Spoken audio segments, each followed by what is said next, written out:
صلی اللہ علیہ وسلم کے وصال ظاہری کے ایام قریب آئے تو حضور نے سرخ پٹی باندھی، تیز بخار ہے نبی کریم کو، دو صحابہ سہارا دے کے مسجد میں لائے، نبی پاک علیہ السلام کو بظاہر سہارا دے کے لایا گیا۔ کریم رسول نے لوگوں کو جمع کیا، حضور آج کیا ہونے والا ہے، آج کیا کہا جائے گا، آج کس لیے میٹنگ بلائی ہے؟ نبی کریم کے کل صحابہ جب مسجد میں جمع ہوئے تو کھچا کھچ مسجد بھری ہے۔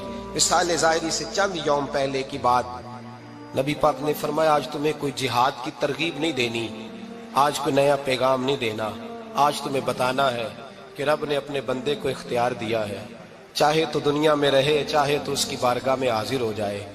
اس عبد نے بارگاہ ربوبیت کی طرف لوٹنے کا ارادہ کر لیا ہے۔ حضرت صدیق اکبر رونے لگے تو صحابہ نے کہا تمہیں کیا ہوا؟ کہنے لگے سمجھ نہیں رہے، کسی کی بات نہیں کر رہے، نبی پاک تو اپنی بات فرما رہے ہیں، اس نے جانے کا ارادہ کر لیا۔ سنیے میرے بھائی، محبوب پاک نے فرمایا بھائی کسی شخص کو میری طرف سے کوئی تکلیف پہنچی ہو تو بدلہ لے سکتا ہے، بدلہ لے سکتا ہے، کسی کو تکلیف پہنچی ہو۔ صحابہ پھوٹ کے رونے لگے، محبوبہ کرم ہی کرم ہوا ہے، رحمت ہی رحمت آئی، آپ کے بارے میں گمان کرنے والا بھی دائرہ ایمان سے نکل جائے۔ حضور آپ کیا فرما رہے ہیں؟ فرمایا نہیں بھائی اٹھو۔ پیچھے سے جناب عکاشہ بن محصن اٹھے، ہاتھ کانپتے ہیں، آگے بڑھے، کہنے لگے یا رسول اللہ ایک جنگ کے موقع پر آپ نے درہ مارا تھا، ننگی پیٹھ پر صفیں سیدھی کراتے، بات دل میں رہ گئی ہے، میں نے بدلہ لینا ہے۔ نبی کریم نے فرمایا بلال دوڑ کے جاؤ، فاطمہ کے گھر درہ پڑا ہے، درہ لاؤ۔ سیدنا بلال حبشی کہتے میں گیا، دستک دی سیدہ طیبہ طاہرہ، حضرت فاطمہ فرمانے لگی بلال کیسے آئے ہو؟ اماں جی وہ درہ چاہیے تھا۔ سیدہ کو تشویش ہوئی، کہنے لگے بلال نہ تو جنگ پہ جانا ہے، نہ جہاد ہے، نہ کوئی ایسا موقع ہے، حضور کی تو طبیعت مبارک بظاہر بڑی علیل ہے، درہ کیا کریں گے؟ حضرت بلال عرض کرنے لگے اماں جی ایک صحابی بدلہ لینے لگے ہیں، صاحب طبقات نے جملے لکھے ہیں، کہتے ہیں بی بی صاحبہ نے درہ بھی دیا اور امام حسن حسین کو بھی باہر نکالا۔ فرمانے لگی عکاشہ سے کہنا 100 درے مارے، ان دو شہزادوں کے جسم پر نبی پاک کے قریب نہ جائے، میں نے 2 بچے پیدا ہی اپنے محبوب پر قربان کرنے کے لیے کیے، ان کو لے جائے۔ حضرت بلال کہتے میں 2 شہزادے لے کے آیا، اور جب دروازے میں میں لے کے پہنچا تو نبی پاک نے دیکھا تو آنکھوں میں آنسو آ گئے، فرمایا ان کو بٹھا دو، مجھے پتا ہے فاطمہ نے کیا کہہ کے بھیجا ہے۔ حضرت سیدنا بلال فرماتے ہیں درہ میں نے جناب عکاشہ کو دیا، حضرت عکاشہ درہ لے کے آگے جو بڑھے تو حضرت ابو بکر صدیق نے ان کے پیروں پہ ہاتھ رکھا، فرمایا عکاشہ میری طرف آ یار، مجھے ماں درے، نبی پاک کے قریب نہ جا۔ مصطفیٰ کریم نے فرمایا ابو بکر تو ہٹ جا، اسے آنے دے۔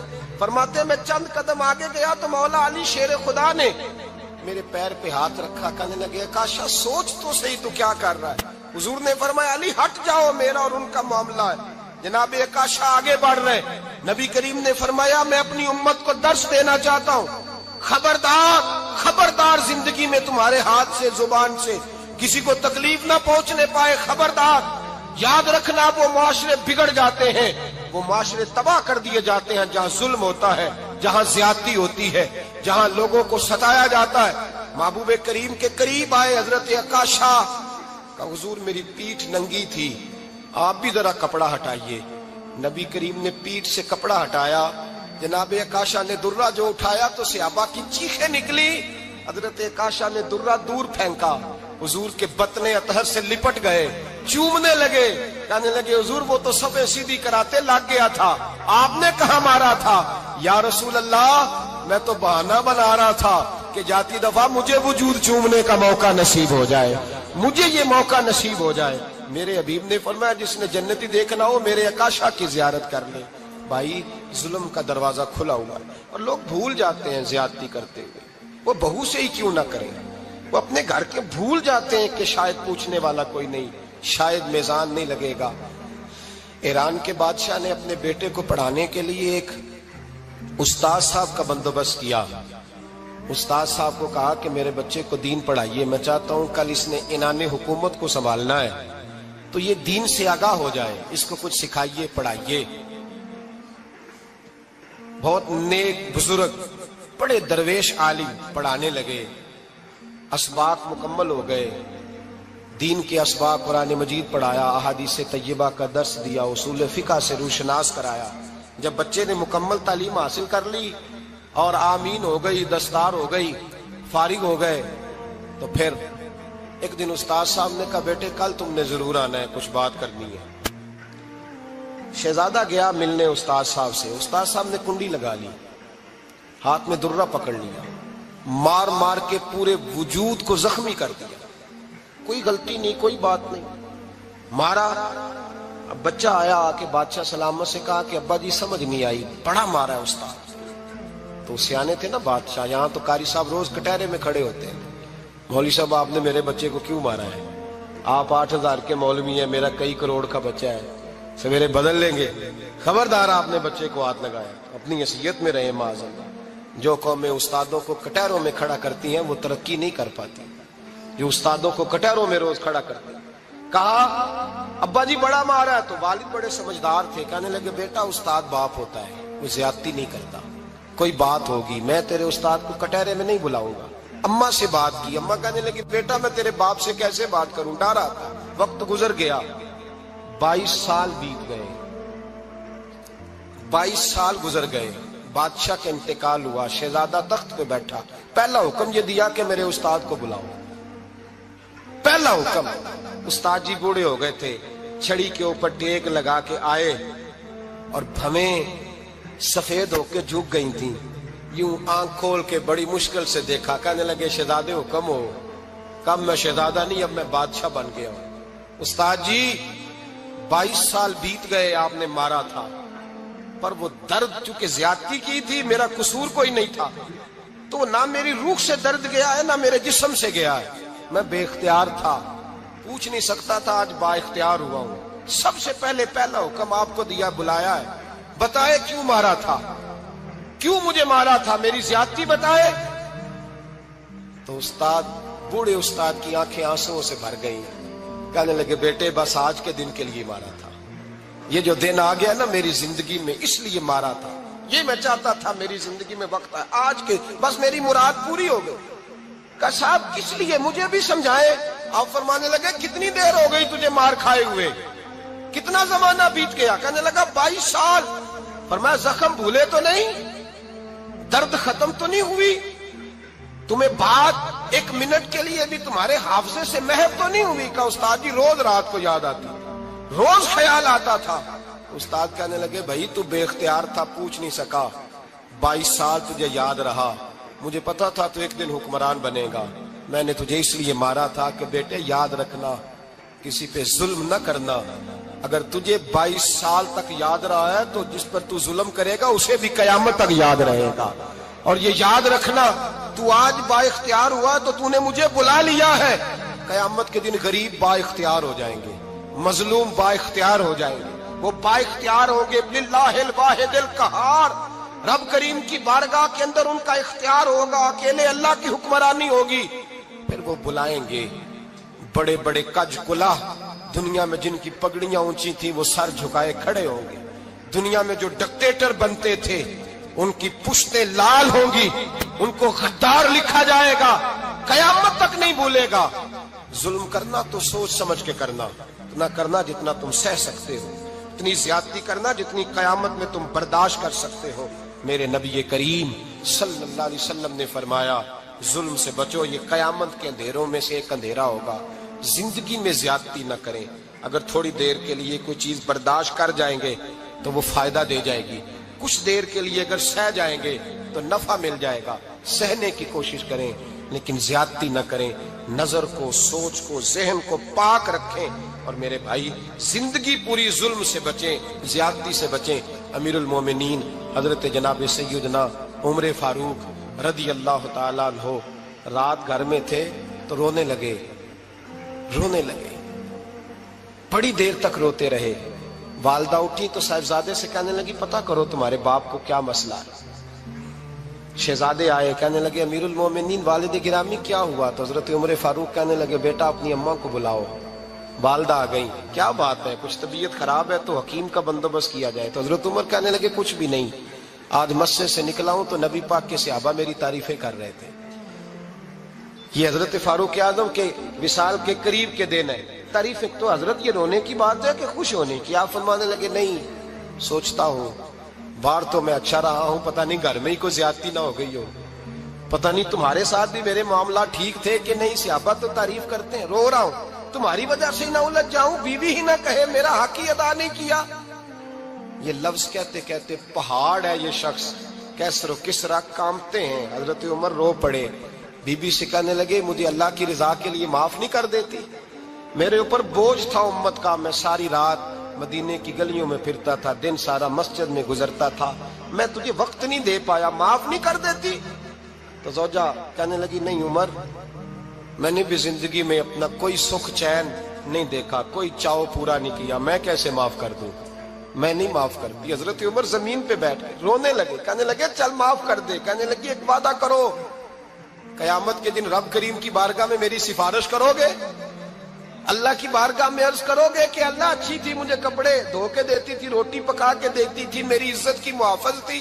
جناب عمر کہنے لگے تیرے ساتھ وعدہ ہے، رب اپنے فضل سے عمر کو جنت دے گا تو عمر تجھے جنت میں ساتھ لے کر کے جائے گا، تیرے ساتھ وعدہ ہے۔ میرے بھائی جن کے دلوں میں احساس تھا کہ ہم سے کوئی زیادتی نہ ہو جائے کسی جگہ، وہ تو یہاں تک معاملہ کرتے تھے، یہاں تک ان کا خیال رہتا تھا۔ عزیزو، ایک تو نظر میں حیا پیدا کریں، والدین کی بہت بڑی ذمہ داری ہے۔ لاکھوں بچے مرضی کی شادیاں کر رہے ہیں، ہزاروں گھر اجڑ رہے ہیں، یہ وہ والا زہر ہے جو ہر گھر میں تیزی سے پھیلتا چلا جا رہا ہے۔ پہلے ہم کہتے تھے کہ بچہ باہر نہ نکلے، اب کہتے ہیں اللہ کہیں موبائل لے کے تنہا نہ بیٹھ جائے، کہیں تنہا نہ بیٹھ جائے، کیا بنے گا اس کا اگر یہ گندگی اور یہ ایسا نشہ ہے جو اجاڑ کے رکھ دے۔ بخاری شریف میں حدیث ہے، قاضی ایاز مالکی رحمۃ اللہ علیہ نے بڑی تفصیل سے لکھی ہے، راوی حضرت انس بن مالک ہیں۔ ایک بندہ بڑی دور سے آیا نبی پاک صلی اللہ علیہ وسلم کی زیارت کے لیے، بڑی دور سے۔ عرب کے جو سردار ہوتے تھے ان کے بڑے ناز نخرے ہوتے تھے، وہ خیر آج بھی ہیں، پروٹوکول کا ماحول آج بھی، یعنی وزیر صاحب کے آگے دو چار گاڑیاں نہ ہوں تو ان کو مزہ ہی نہیں آتا، پولیس والے آگے پیچھے بھاگیں تو حالانکہ ان کو نہیں پتا کہ جو پولیس والے آگے پیچھے بھاگ رہے ہیں نا، یہ حکومت بدلی تو گرفتار کرنے بھی انہوں نے آنا ہے، لیکن وہ بڑا مزہ آتا ہے جب لوگ گاڑی کے پیچھے بھاگتے ہیں۔ کیا بات ہے جناب، بڑی بات۔ اور ہماری طبیعتوں میں پتہ نہیں کون سی، تو نبی پاک صلی اللہ علیہ وسلم کی خدمت میں وہ شخص بڑی دور سے آیا، تو عرب کے بادشاہوں کا مزاج تھا، پروٹوکول بڑا چاہتے تھے، ان کا تو یہ طریقہ تھا کہ حکمرانی کرنی ہے جیسے بھی ہو۔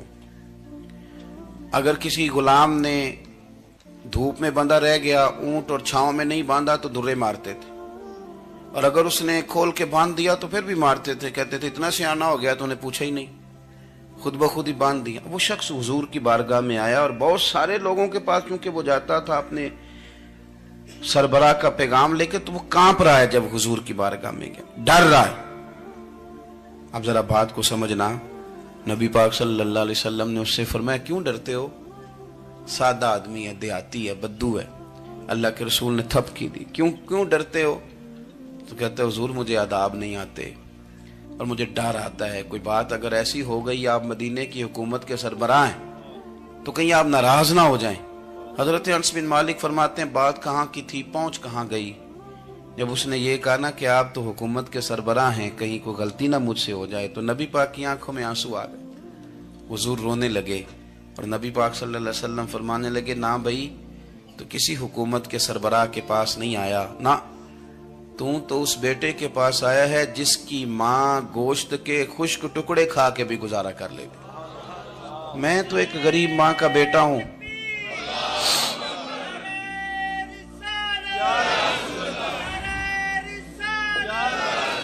بھائی اگر آپ کا یہ ذوق بن جائے، دیکھو نا آج تو لوگ بھول جاتے ہیں نا، کپڑے بدل لیتے ہیں تو وہ سمجھتے ہیں کہ شاید سارا کچھ ہی بدل گیا، یعنی گاؤں سے آ کر پڑھنے والے بھول ہی گئے ہیں کہ کس کی ماں نے کتنا زیور بیچا تھا۔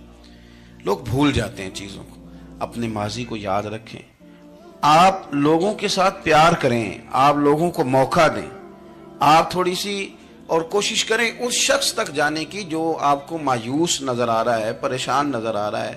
یہ ہمیں میلاد والے محبوب صلی اللہ علیہ وسلم نے درس دیا۔ ایک اور پہلو، حضور سید عالم صلی اللہ علیہ وسلم نے، ہمارے ہاں نا ابھی بھی برادری کی تقسیم ہے، ابھی بھی اور کچھ میں نے ایسے کمزور لوگ بھی دیکھے. یہ اس طرح کی حرکتیں ہارے ہوئے لوگ کرتے ہیں.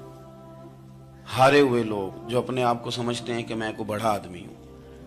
بڑا آدمی تو اپنے اخلاق سے ہوتا ہے, اپنے کردار سے ہوتا ہے, اپنی سخاوت سے ہوتا ہے, لوگوں سے پیار کرنے سے ہوتا ہے. باقی یہ کہ بیٹھ کے کہانی سنانا کہ میں بڑا کچھ کرتا ہوں, تو جو کچھ کرتا ہوتا ہے اسے سنانے کی کوئی ضرورت. ایک اور بہت سارے لوگ آپ تعزیت کرنے جائیں نا والد کے انتقال کے بعد, تو ان بیچاروں کو بتانا پڑتا ہے کہ ابا جی میرے بغیر دوائی نہیں کھاتے تھے. تو میں کہتا ہوں اگر تیرے بغیر نہیں کھاتے تھے پھر بتانے کی ضرورت نہیں, پھر تو سارے گاؤں کو پتا ہوگا کہ تیرے بغیر نہیں کھاتے تھے. اور اگر کوئی دال میں کالا ہے تو پھر تیری وضاحت کوئی بندہ قبول نہیں کرے گا. تو آپ کو بتانا کیوں پڑ رہا ہے, اور آپ بار بار اس بات کا ذکر کیوں کر رہے ہیں کہ ہم بہت بڑے قبیلے کے ہیں؟ صاحب اگر آپ بڑے قبیلے کے ہیں تو پتا ہوگا سارے علاقے کو آپ کتنا لوگوں کا خیال کرتے ہیں, آپ کس قدر محبت کرتے ہیں, آپ کا انداز کریمانہ کس طرح کا. پھر آپ کو بتانے کی کوئی ضرورت نہیں ہوتی, پھر خود بخود خبر ہوتی. حضرت سیدنا ابو ذر غفاری رضی اللہ تعالیٰ عنہ, قبیلہ بنو غفار ایک بڑی شاخ تھی قبیلوں میں سے. جو لوگ اس زمانے میں مالدار قبیلوں سے تعلق رکھتے تھے ان میں سے ایک بڑا نام تھا. ساری زندگی چودراہٹ کی, لیکن میلاد ایک انقلاب کا نام ہے. میں میلاد منانے والے دوستوں سے گزارش کرتا ہوں کہ آپ ہر سال میلاد منائیں, اور ہر سال میلاد کے بعد آپ تھوڑے بدل بھی جائیں, یعنی تھوڑے سے بدل جائیں. کچھ لوگ کہیں یار یہ داڑھی میں نے نا 12 ربیع الاول والے دن رکھی تھی, یہ میری میلاد والی داڑھی ہے. اور داڑھی رکھیں بھی نبی پاک کی مرضی کی. کس کی مرضی کی؟ نہ ناراض ہو جائے جی میں ٹور چلا بس. کس مرضی کی جی؟ اپنی مرضی کے نہیں. داڑھی کا وزن کو نہیں ہوتا کہ پوری مٹھی رکھیں گے تو آپ کو کوئی دقت ہوگی, کوئی وزن نہیں. پوری رکھیں, جو حضور کا طریقہ مبارکہ ہے جو ہمیں ملتا ہے اس پر آپ توجہ فرمائیں. تو میں جو بات عرض کرنے جا رہا ہوں وہ میلاد انقلاب ہے. حضور سید عالم صلی اللہ علیہ وسلم کی بارگاہ میں آنے سے پہلے لوگ کچھ اور ہوتے تھے, اور یہاں سے ہو کے جاتے تھے تو پھر ان میں تبدیلی آتی تھی. میں سارا دن کرامتیں سناؤں نا کسی کو اپنے پیر صاحب کی, اور اپنے گھر میں بھی کہ میرے حضرت بڑے, میرے استاد بڑے, لیکن بیوی کے ساتھ اگر میں ترش لہجے میں بات کروں گا تو وہ کہے گی یہ سکھاندے نے تینوں پیر صاحب. دوست کہیں گے یہ سکھاتے ہیں آپ. تو آپ کی کہانیاں نہیں چلتی, آپ کا کردار چلتا ہے. حضرت ابو ذر غفاری رضی اللہ تعالیٰ عنہ فرماتے ہیں چونکہ میں چودھری تھا, سیدنا بلال حبشی رضی اللہ تعالیٰ عنہ کے پاس میں بیٹھا تھا. کسی بات میں بات آگے بڑھی اور بڑھتے بڑھتے بات شکنجی تک چلی گئی. رائے کے اختلاف نے باتوں میں تلخی پیدا کر دی, اور جب تھوڑے لفظ اور تیز ہوئے تو میں نے انہیں کہہ دیا چپ کر, تو ابشن کا بیٹا ہے. کس کے بیٹے تھے حضرت بلال؟ کہتے ہیں جب انہوں نے مجھے کہا تو میرا دل بڑا ٹوٹا, لیکن میں نے ارادہ کیا کہ میں نے حضور کی بارگاہ میں نہیں عرض کرنی. اب ہر بات کی ہم حضور کی بارگاہ میں شکایت کریں. لیکن میں جا کے مسجد میں بیٹھا, اور جب سرکار آئے نا, ارادہ نہیں تھا کہ عرض کروں گا, لیکن حضور کا چہرہ دیکھا تو دکھ میرا خود ہی تازہ ہو گیا. رونے کا بھی تو تب ہی مزہ آتا ہے نا کوئی اپنا ملے تو. فرماتے ہیں کہ میرے آنسو نہ بغیر اختیار کے چھلک پڑے, اور میں کھل کے روئے, کھل کے. قربان جاؤں محبوب کے, بھی حضور نے پاس نہیں بلایا بلکہ نبی پاک اٹھ کے خود میرے پاس آئے اور مجھے کندھوں سے پکڑ کے سینے سے لگایا. اور جب میں کھل کے رو لیا تو حضور میرے آنسو پوچھنے لگے. کچھ شعر ایسے ہوتے ہیں جو کسی نے کہے ہوتے ہیں, اور کہنے والا جو ہوتا ہے وہ صاحب حال ہوتا ہے, تو اس میں کچھ خوبصورتی زیادہ ہی ہو جاتی ہے. ایک پنجابی کے شاعر ہمارے گجرات میں گزرے, بزرگ تھے, ان کا ایک شعر ہے, وہ کہتے ہیں ایک واری میری آنکھیاں چوں اونا نے اتھرو پونجے سن. ایک واری میری آنکھیاں چوں اونا نے اتھرو پونجے سن, ہن تے چسکا پہ گیا رونے دا. ایک واری میری آنکھیاں چوں اونا نے اتھرو پونجے سن, ہن تے چسکا پہ گیا رونے دا, تے ہر ویلے آہو زاری دا. تو میں روز رونے لگا ہوں, مزہ ہی بڑا آیا ہے جب سے محبوب نے چپ کرانا شروع کیا میرے عزیز. اور پھر حضرت بلال حبشی رضی اللہ تعالیٰ عنہ چونکہ حضور کے غلام تھے, اور انہیں پتا تھا کہ سرکار میری ناز برداری کرتے ہیں, حضور نے چپ کرایا. فرمایا کیوں روتے ہو؟ تو عرض کرنے لگے یا رسول اللہ صلی اللہ علیہ وسلم, اگر میں ابشن کا بیٹا ہوں تو میری تو غلطی کوئی نہیں نا, یہ تو تقسیم اللہ کی ہے نا. الذی خلقک فسواک فعدلک فی ای صورت ما شاء رکبک. جس طرح وہ چاہتا ہے، جس کو چاہتا ہے اس طرح کی اس کی صورت بنا دیتا ہے۔ تو مجھے ابشن کا بیٹا کہا جاتا ہے، میری غلطی کیا ہے؟ حضرت بلال نے بھی نہیں بتایا کس نے کہا، لیکن نبی پاک صلی اللہ علیہ وسلم نے کیا فرمایا؟ امام یوسف صالحی نے لکھا ہے، ذرا غور کرنا بات پر، تسلیاں لوگ اور رنگ میں بھی دیتے ہیں، پر یہ تسلی بڑی انوکھی ہے۔ حضور فرمانے لگے، بلال اگر تو ابشن کا بیٹا ہے تو پریشان کیوں ہوتا ہے؟ کالے رنگ والی ماں کا بیٹا ہے تو پریشان کیوں ہوتا ہے اگر تیری والدہ کا رنگ کالا ہے تو؟ عرض کی حضور آپ کیا فرمانا چاہتے ہیں؟ تو سرکار فرمانے لگے، میں دو ماؤں کا بیٹا ہوں، ایک جناب آمنہ جنہوں نے مجھے پیدا کیا، اور ایک حضرت ام ایمن جنہوں نے میری پرورش کی، مجھے بڑا کیا۔ حضور فرمانے لگے، میری ماں آمنہ کا رنگ گورا تھا اور میری ماں ام ایمن کا رنگ کالا ہے۔ تو فرمایا اگر تجھے کسی نے کالے رنگ والی ماں کا بیٹا کہا تو اسے کہہ دینا مدینے والے محبوب کے بھی تو ایک والدہ کا رنگ کالا ہے، تو کہہ دینا۔ حضرت بلال کہتے ہیں کہ وہ اس طرح کی تسلی تھی، طفل تسلیاں نہیں جس طرح کی ہمیں دی جاتی، وہ اس طرح کی خوبصورت تسلی تھی کہ اس کے بعد میرا دل ایسا ٹھنڈا ہوا، پھر کسی کا تانا نہیں رہا، پھر کسی